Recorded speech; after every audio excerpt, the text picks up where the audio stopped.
So just before you have to ask, guys, in your report, it's contract related. John's speaking with his representatives, been doing it for a while. He'll continue to go, and when they work it out, I'll be pumped to see him. Go ahead. Ayuk showed up, but he didn't practice. He's essentially holding in. Is that preferable to a holdout? Or does that a sign that maybe a deal's imminent? I don't really know what it means. It just means his back's sore today and his neck's sore. So going to stay out of practice, which obviously is a hold in, and that's what we expected. And I understand the situation fully. It looked like Isaac Rendell went out with a little hamstring injury. Yeah, we think it was a hamstring. So it looked like he hyperextended a little bit. He was going about half speed, it looked like, so it was an unusual one, but they just told me it was a hamstring, but we got to get the MRI. Trent was at minicamp. I don't know that he worked. Was this all part of that? Maybe was it the contractual situation kind of extend back to then? Yeah, we've been talking about it for a while. I mean, we weren't going to the first day. I mean, he had daughters graduate and stuff, and then he came, and I don't think we did any O-line stuff anyways, but it's been going on discussions for a while. What's your view on hold-ins? Can they just go on indefinitely for you? Do you have a point where you're like, we can't have that? I don't think we've had a hold-in.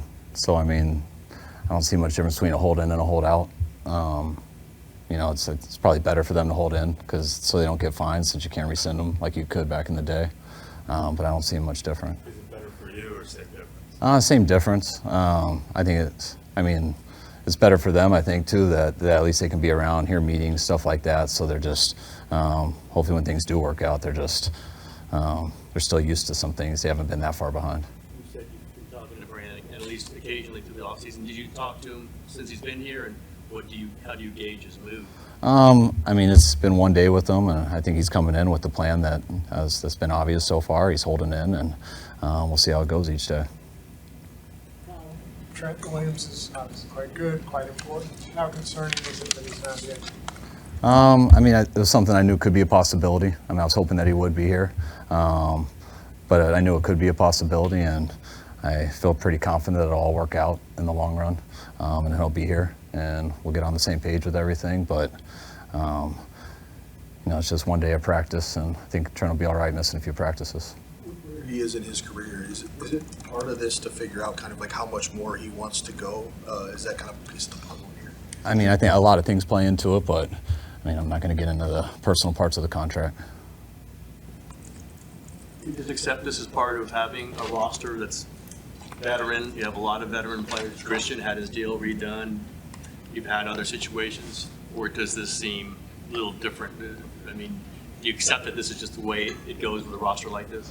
I mean, I think it goes this way more often with the roster like this. But I've been on other teams and seen a lot of things like this happen. I don't think we've had too many of them, but I think people deal with it around the league. I've seen a number of it throughout the years, and I've been on teams that have had to deal with it. So I think both reasons. Your communication, off-season communication with Deebo Samuel last year about his physique is well documented. How do you think he looked reporting to training camp? I think Deebo looks great. I thought he looked great in OTAs and mini camp, and I think he looked better today. Why didn't Christian McCaffrey do any team stuff today?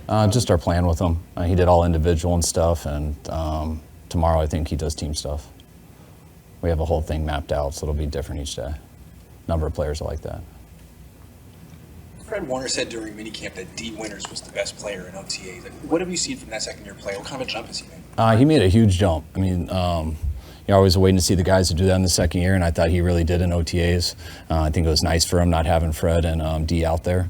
Dre out there, so he gets a lot of reps, and he was ready for those reps. You can just, you know, when you go through your rookie year, sometimes things click for guys, and I think being behind guys like Dre and Fred, being able to watch how they work, he's kind of cloned himself after those guys. Just the work ethic, being a pro, and just so dialed in and locked into everything. And he was so ready for OTAs. And when you're that ready for OTAs, then you get so much better in OTAs, and which should allow him to be a lot better here in training camp. Kyle Mustafa had an impressive pick today. What's he looking like to you? That was awesome because I just watched the route, and I thought Danny got the corner, so I thought he was going to win on the go route. And then the middle third safety picked it off with ease. So he showed his range there. I got to kind of see what the quarterback did. Hopefully he didn't stare it down, but if he looked him off and he still got there, then it was extremely impressive. But it was still showed a lot regardless of what the quarterback did, being able to get there, eat that up, because if he didn't, that was a big play. Adam had a nice spread one-on-one against Debo down the field. Is he looking like what you expected? Yeah, he has. He had a really good OTAs. He's been really good at the line of scrimmage. I mean, he's been one of those guys, too, that just, we just got to know him in the offseason, but so locked in, such a professional, and really stood out in OTAs and picked up where he left off today. Oh, in your mind, would you like to have a locked-in nickel back who only plays when you have three instead of sliding, a little more outside than inside? Does that matter to you? In the ideal world, you want everyone to be at their best position all the time and never have to move. But if someone's our best outside guy and our best inside guy, that's what you'll do. You're always going to put the best three on the field, however it can tie with your best 11. So it's always nice when you can just pencil guys in and never have to move guys. So it just makes things easier on everybody. The same goes with wideouts too. But you're always going to put the best guys in the best spots. Coach, how does Brock look to you physically from the Super Bowl to now, size-wise, bulk, anything that stands out to you about his physique? Brock works really hard in the offseason. We always joke about his baby Bosa legs, so he builds those up, gets his strength, and Brock's always improving each year. It's the work ethic he has, mentally and physically. He's continues to get better. What's the balance for a quarterback as far as bulk and size and being able to also go through a season and be agile and throw the ball and all those things? You add bulk to help you, and you don't just add it to add it. So those guys experiment with that a lot. Sometimes guys add a lot of weight, a lot of muscle, thinking that's going to help, and then they get into something, they don't feel quite as athletic. They feel a little bit heavier and stuff, and then they usually learn from that in the next season. They still try to be as powerful and explosive, but they lean up a little bit. So it's a lot of trial and error. You got to find out what makes you your best. But with quarterback, it's always a lot more legs than upper body. You want that upper body fluid. You don't want it tight, but you got to be able to handle the hits too. Kyle, at the end of last season, Brock talked about working on his agility, his mobility, maybe running a little bit more this season. Is that something you've seen him do in the offseason? And how would you see that could fit into his game? That's not something that I see much because that has to do with like shuttle drills and things like that, stuff they do with Dustin, our strength coach, or they're doing on their own when they're working out. But I think that's a great part of it. Brock isn't necessarily a running quarterback, but he's got a guy who can make a lot of plays with his legs. And when you do have that quickness and speed, if you work at anything, you get better at it. So for him to add in that area and just get stronger, and it completely helps his game. But it's not. I don't think it's a specific area he's focusing on. I think he just tries to improve on all of it. Ji'Ayir Brown looked coming into his second year. I'm pumped about Ji'Ayir. Thought he finished the year great last year. He's had a hell of an offseason. He's around here all the time. The guy lives football, and pumped for him to go through this camp. So are you ready for the responsibility of maybe telling Oath I'm not being ready? Yeah, I thought he was ready last year. Huff, everyone knows how good of a player Huff is, and Tig got his opportunity when Huff went down, and he was ready for it.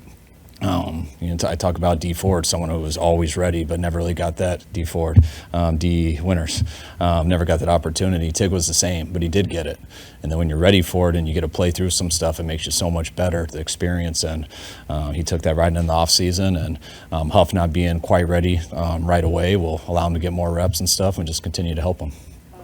With Brock running, as a rookie, he said, an emphasis was to make sure he exhausted plays from the pocket. Don't get out too early. As he matures and evolves, will he have more freedom to make that decision of taking that off? Yeah, it's always a weird question. He's free to play football. Did you watch him play his rookie year versus Miami? He ran all over the place. So Brock's going to react and go.